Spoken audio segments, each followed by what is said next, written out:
4, 3, 2, 1. Awak ada masa tak?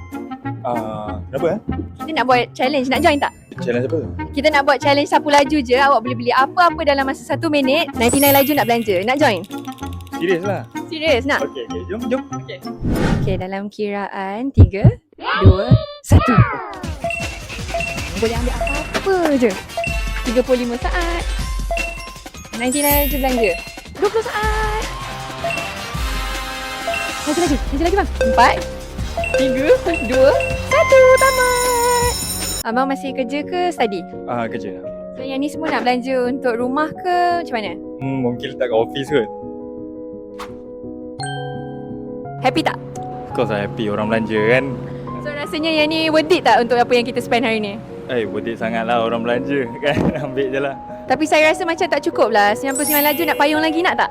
Betul ke ni? Betul, nak? Okey lah, boleh lah. Abang tekan je roda ni. Lepas tu berapa-berapa yang abang dapat kita akan gandakan. Wow. Tekan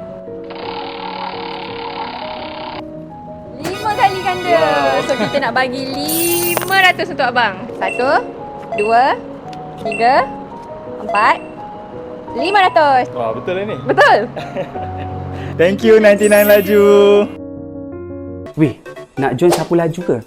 Senang je weh. Korang follow je akaun social media kita orang sebab semua maklumat, semua update lokasi dah ada dah dekat situ. Kalau korang takut orang lain dulu join daripada korang, korang terus follow akaun Telegram group kami sebab